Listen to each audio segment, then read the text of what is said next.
Mohandas ji, if I can begin by asking you about the recent piece of economic news that made the headlines, which is that India emerged as the fifth largest economy in the world in nominal terms. How do you look at this milestone and what is the significance of this?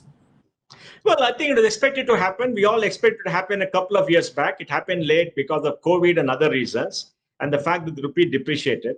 If the rupee was a stronger currency, it would have happened many years back, but it's happened and is inevitable. Very soon, we'll overtake Germany, we'll overtake Japan in the next maybe 3 to 4 years, and we'll be behind the China. So we'll have the US, China, and India, which is the way it has to be, because China and India made up the largest part of the global GDP much before the Industrial Revolution for thousands of years. And that's going to reappear again.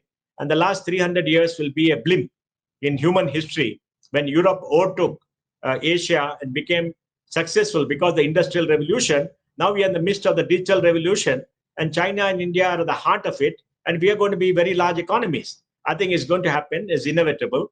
But the psychologically, it's a very, very big thing for India. Remember, we are colonized, brutalized, and looted by the British.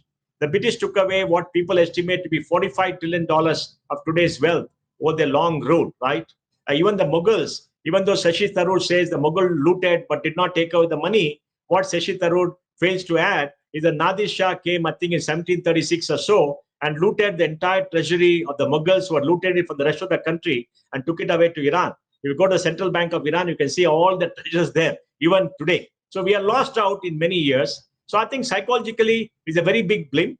We are past the old colonial masters. I hope Lutyens Delhi, who are the successors of the colonial masters, who still have a colonial mindset, will get over the shock of India overtaking Great Britain and understand that this is the country of the future, and they should stop abusing India. So I think it's a great day.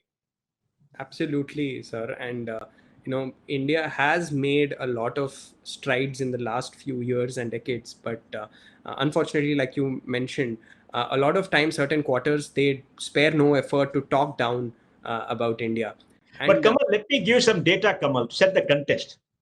When we got independence in 1947, we were the largest, most sophisticated economy in Asia. That's because Japan was destroyed in the war. Southeast Asia was destroyed in the war. China was in the midst of the civil fight and the civil dispute, right? Internal strife. So they were also not in good shape. And we were the economy which had 1.5 billion pounds owned by Great Britain for the war, a very good army and a very good functioning industrial sector. Then after 1950, and just before that, Nehru brought in disastrous economic policies, taking us on the path what he called socialism. He didn't understand economics, I think, and he made India poorer, and he suppressed Indian capital.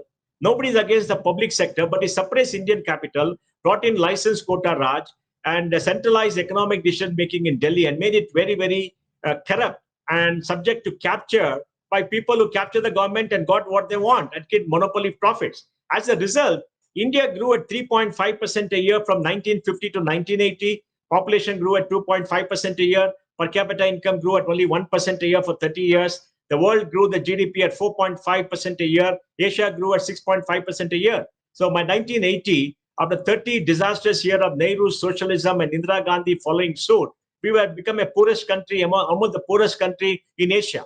Then we started opening up in the 90s. 90s, we grew by 5.5% from 80 to 90, and debt grew from 20 billion to 80 billion during the decade. Population grew by 2.25%. Per capita income grew by 3.25%. And we became slightly better off. But it is a 91. We were broke. We had 15 days of foreign exchange, and we opened up and liberalized. Now look at the magic. We were $275 billion of GDP in 1991 March. We have gone to $3.16 trillion in 2022 March. We have grown at 8.2% a year for 31 years. For 31 years after liberalization. And that is going to continue. So I think we'll be $5 trillion by 2026, maybe $10 trillion by 2032, 2 years later, provided the rupee doesn't depreciate too much. And we have got everything going for us in growth. So the disastrous policies of Nehru made us poorer, and we had to get over that. And that was very bad. China opened up in 1978. India opened up in 1991. We are China's economy in 2006. We are what China was in 2006. So if you grow now we hopefully should be a much larger economy. And the challenge is going to be ourselves. Some people who are naysayers and malcontents will say, "Oh, you're a poor country." Yeah, of course we're a poor country. Our per capita income is $2,500 or $2,200. That's not going to go away. But the collective strength of India is enormous. And if you say we have only $2,500, that is wrong, because you must look at PPP. That currency can buy much more than equivalent amount of $2,500 in the US. Under PPP, we are $11 trillion. $11 trillion is nearly 3.5, 4 times nominal GDP. We are the third largest economy in the world. We are in China, the United States, and then India, right? So I think we must understand this economic entire concept. So I think we're getting over the bad policies of Nehru. We still have this Lutyens Delhi, which captured India and they feather their own nest. They're all diminishing now, and India is growing up. So I think it's great news. Absolutely, Mohandas ji, and I think that's a very comprehensive view of where we have come, and to appreciate the current milestones. I think it is important to take that comprehensive view. Only then can we understand the various challenges that we have faced as a nation.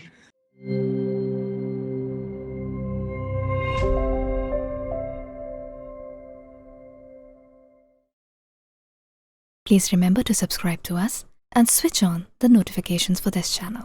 For our other social media links, more content, and to support our work, please visit citti.net.